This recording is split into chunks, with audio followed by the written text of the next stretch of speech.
Hello అందరికీ. ఒక plate తీసుకున్నానండి. దాంట్లో రుచికి తగినంత ఉప్పు, ఒక టేబుల్ స్పూను ధనియాల పొడి, అర టీ స్పూను గరం మసాలా, ఒక టేబుల్ స్పూను కారం, అర టీ స్పూను కర్రీ పౌడరు, పావు టీ స్పూన్ పసుపు వేసి అన్నీ బాగా కలుపుకున్నానండి. ఒక నిమ్మకాయ జ్యూస్ తీసి వేసుకున్నాను. ఒక టీ స్పూన్ అల్లం వెల్లుల్లిపాయ పేస్ట్ వేసుకుని 2 టేబుల్ స్పూన్ల ఆయిల్ వేసుకుని బాగా కలుపుకున్నాను. తర్వాత 3 టేబుల్ స్పూన్ల నీళ్లు పోసుకుని కలుపుకున్నానండి. తర్వాత పెద్ద వంకాయలు దొరుకుతాయి కదా మార్కెట్లో, అవి తీసుకున్నాను. ఒక వంకాయ తీసుకున్నాను, దాన్ని చక్రాల్లాగా కట్ చేసుకున్నాను.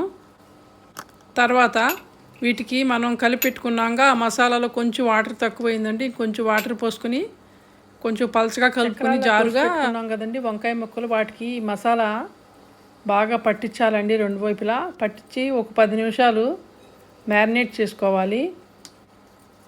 ఈ వంకాయ అండి చాలా టేస్టీగా ఉంటుందండి. స్నాక్ లాగా తినొచ్చు.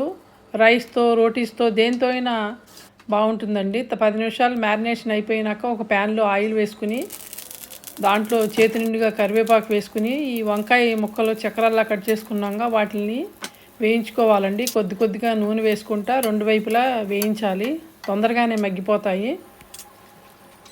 ఇవి 2 వైపులా కొంచెం ఎర్రగా వచ్చేటట్టు మెత్తబడే వరకు వేయించుకుంటే సరిపోతుందండి. తర్వాత మిగతా ముక్కలు కూడా ఇట్లాగే ఆయిల్ వేసుకుని సన్నటి సెగ మీద వేయించుకోవటమేనండి. స్నాక్గా చాలా బాగుంటుందండి.